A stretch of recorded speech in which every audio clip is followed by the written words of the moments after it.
자, 안녕하세요. 성남중학교 학생 여러분. 오늘이 이제 우리 3학년 마지막 그 영상이라고 생각하시면 될 것 같습니다. 오늘도 집중해서 잘 들어주세요. 오늘은 이제 경제성장에 대해서 같이 한번 얘기해 보겠습니다. 자, 이 얘기는 이제 우리나라 경제성장이 어떤 과정을 통해서 이루어지는가 그거 전체적으로 정리해 보는 건데요. 우선 첫 번째 6.25 전쟁 이후의 상황에 대해서 같이 얘기해 보겠습니다. 당시 이제 6.25 전쟁 이후에 선생님이 6.25 전쟁 관련 수업 때 설명한 것과 같이 미국의 경제 원조를 받게 됩니다. 그래서 그 원조에 힘입어서 경제 재건을 실시를 하게 되는데요. 그 과정에서 이제 300산업이란 게 발달하게 됩니다. 여기서 300이란 게 뭐냐면 백자는 흰 백자입니다. 3은 석삼자죠. 그러니까 세 개의 뭐 흰색과 관련된 산업. 그러니까 여기 보면 밀가루, 설탕, 면. 자, 공통점은 다 흰색이라는 거죠. 그래서 이 흰색 세 개라고 해서 300이라고 하는 겁니다. 그래서 제분, 밀가루를 만드는 공업, 제당, 설탕을 만드는 공업, 그리고 면 방직 공업이 발달하면서 이 산업 세 개를 위주로 하는 소비재 공업이 발달을 하게 됩니다. 그래서 소비재라는 것은 이제 우리가 이제 주로 사용하는 그런 공업과 그런 물건과 관련된 공업을 의미하는 거죠. 자, 근데 문제는 이 미국의 경제 원조로 인해서 오히려 미국의 경제 원조로 그런 농산물이 많이 유입이 됩니다. 그러니까 미국산 농산물이 많이 유입이 된 거죠. 그래서 국산이 이 미국산 농산물과 가격 경쟁을 하면은 상대가 안 되는 거예요. 우리나라 농촌에서 생산된 거는 뭐 아무래도 품질은 훨씬 더 좋을 수 있겠지만 신선하고 그렇지만 이제 생산량 단가가 많이 들기 때문에 그만큼 판매자한테 높은 가격에 팔 수밖에 없겠죠. 근데 당시 사람들이 워낙 삶이 어려웠기 때문에 그거보다는 아무래도 이제 미국산 농산물을 사 먹게 될 가능성이 높았던 겁니다. 그러다 보니까 이제 우리 그런 이제 관련된 농산물이 팔리지 않다 보니까 결국 농촌 경제가 어려워졌다는 문제가 있어요. 자, 그 이후에 이제 이 6.25 전쟁 이후에 박정희 정부 시기 때부터 경제개발 5개년 개혁이 본격적으로 실시가 됩니다. 자, 이거는 박정희가 쿠데타를 일으키기 전에 그 장면 정부에서 계획을 했던 건데요. 그것을 박정희 정부가 이어가지고 추진했다고 보시면 됩니다. 그래서 크게 1, 2차, 3, 4차 이렇게 두 시기로 나눠볼 수 있는데 1차, 2차 산업은 1960년대에 3차, 4차 산업은 1970년대에 진행이 되는 겁니다. 자, 1960년대에는 그 당시 낮은 임금을 이용한 노동 집약적 산업을 육성한 거예요. 그러니까 당시 이제 노동자들한테 임금을 싸게 주다 보니까 그것을 통해서 많은 노동력을 활용해서 할 수 있는 그런 산업을 육성을 한 거라 보면 됩니다.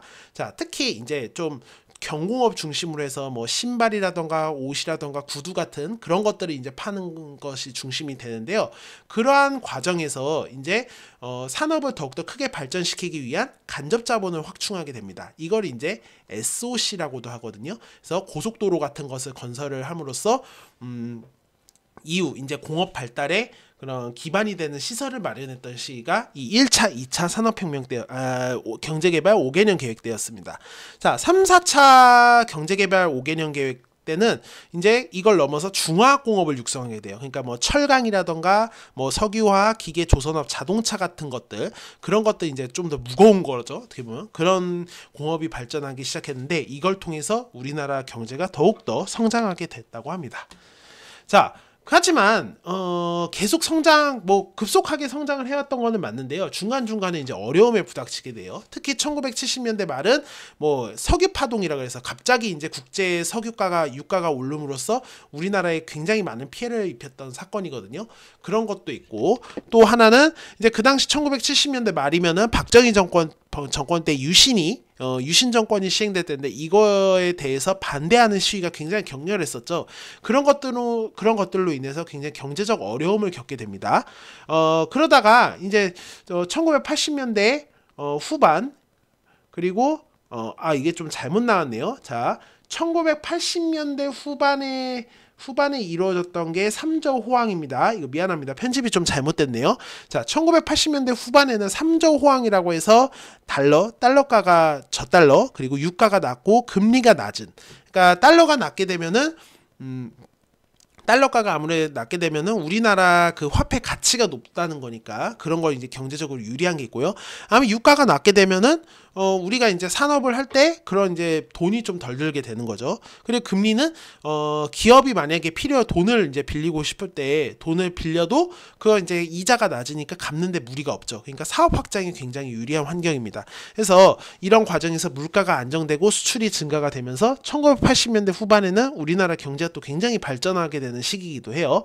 그걸 바탕으로 해서 이제 1990년대에는 OECD 경제협력개발기구에도 가입을 하게 되는데, 근데 이제 문제는 김영삼 정부 말 때 여러분들 많이 들어봤었죠. 여러분들 태어나기 전이겠지만 국제통화기금 IMF의 지원을 받을 정도로 큰 외환위기가 오게 됨으로써 우리나라 경제가 굉장히 큰 위기를 맞게 됩니다.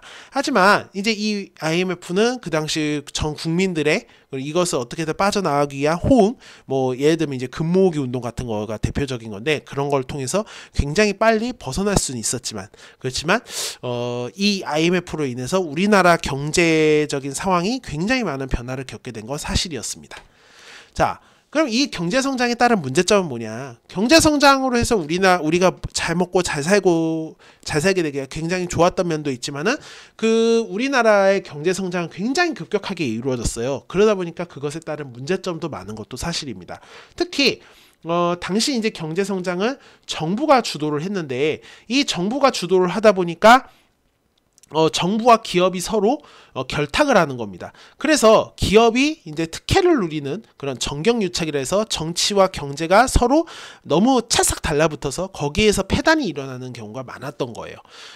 우리 지금 대기업 같은 경우가 이런 정부 주도의 경제성장으로 인해서 거기에 이제 찰싹 달라붙어서 그 정부의 뭐 예를 들면 이제 뭐 로비 같은 걸 하는 거죠. 뒷돈을 댄거나 그런 식으로 해서 더욱보다 빨리 발전할 수 있게 되고, 그래서 대기업은 유리한데 중소기업은 굉장히 불리한 그런 배경의 경제가 돼버린 거예요. 그런 아쉬움이 있죠. 자, 그리고 두 번째는 굉장히 저임금 정책을 많이 쓰게 돼요. 그러니까 노동자가 잘 먹고 잘 사는 그런 환경을 챙기는 것보다는 국가 경쟁, 수출 경쟁력을 갖추기 위한 걸 우선으로 했기 때문에 장시간 노동이라던가 낮은 임금에 시달렸다는 그런 단점이 있습니다. 그래서 이런 문제로 해서 우리나라에 이제 1970년대, 60년대, 70년대 노동운동이 발생되게 되고, 대표적으로 이제 전태일 같은 분들이 이런 노동 문제에 대해서 항의를 하면서 뭐 분신 자살을 시도했던 이제 그런 안타까운 사례도 있었죠. 자, 세 번째는 산업 구조가 굉장히 크게 변화를 하게 된 겁니다. 굉장히 단기간에 변화했어요. 원래 우리는 이제 농촌 중심의 사회였습니다. 예전에는. 근데 이것이 이제 도시 중심으로 바뀌면서 공업 중심 사회로 바뀌기 시작했던 거예요. 그래서 잘 먹고 잘 살기 위해서는 농촌의 인구가 도시로 갈 수밖에 없던 겁니다. 그래서 농촌 인구가 감소되고, 또 젊은 사람들이 농촌에서 다 빠져나가게 되면서 고령화 현상, 그러니까 이제 농촌에 노인만 남는 현상이 일어나게 되고요. 그리고 아무래도 도시에 사는 사람들은 잘 살고 농촌에 사는 사람들은 어려움을 겪게 되면서 소득 격차가 심화되게 됩니다. 그래서 지금도 굉장히 수도권 쪽에 사람들이 많이 몰려있게 되고, 나머지 지역, 농촌 지역 그런 데는 사람이 거의 없죠. 굉장히 수도권 과밀화 현상이 일어나게 된 것도 이 경제성장에 따른 문제점이라고 볼 수 있게 됩니다. 자, 그리고 IMF 외환위기 극복 과정 중에서 분명 이거를 잘 극복해내긴 했지만은 당시 이제 국제금융기구 IMF에서 우리나라에 여러 가지 요구를 하게 됩니다. 돈을 지원을 해주는 대가로. 그 과정에서 많은 이제 우리나라 이제 뭐 기업을 좀 슬림화해라. 노동자들을 내보낼 사람 좀 내보내라. 그리고 기업 상황도 아무래도 안 좋았기 때문에 그런 노동자들을 내보낼 수밖에 없던 상황이에요. 그래서 대량 해고도 많이 발생하게 되고요. 이것 때문에도 버티지 못하면 결국에는 기업이 문을 닫는 거죠. 부도가 나면서 돈이 부족해지면서. 그래서 도산 현상이 많이 발생하기도 했고요. 그런 과정에서 이제는 예전 IMF 이전에는 딱 대학만 뭐 졸업하면은 뭐 여기 오세요 막 불렀던 사람이 많았다고 해요. 근데 지금은 어떻습니까? 대학 뭐 졸업하든 뭐하든 이제 다들 취업 전선에 다 투입되고 취업하기가 진짜 하늘의 별 따기인 그런 상황이 되었죠. 그런 과정에서 이제 정규직이 아니라 계약직, 비정규직이 늘어나는 일도 많아졌게 됐고, 지금 젊은이들이 굉장히 취업이 어려워지는 그런 과정이 이 외환위기 이후에 일어나게 됐던 겁니다. 자, 한 학기 동안 이 영상 시청하느라고 굉장히 고생 많으셨습니다. 이 수업 잘 마무리하고요. 아마 이제 거의 대부분 다 11월 첫째 주쯤 수업이 끝나게 되는데 그 다음 주에는 시험 대비하면서 수행평가 이제 마무리를 짓도록 하겠습니다. 수행평가 마무리 짓는 거는 여러분들 학습지 점프 과제나 그리고 여러분들 발표한 거 그리고 이 영상 노트 정리한 거 다 카운트해서 그것도 점수화하도록 하겠습니다. 자, 이번 학기 고생 많으셨고요. 시험이 끝난 이후에 거의 한 달 정도 시간이 있는데 그때는 이제 거의 뭐 영화제 준비라던가 뭐 영화제 준비 아니면은 선생님이 좀 생각한 부분이 있는데 그 부분을 이제 계속 좀 나가고자 합니다. 자, 수고하셨습니다.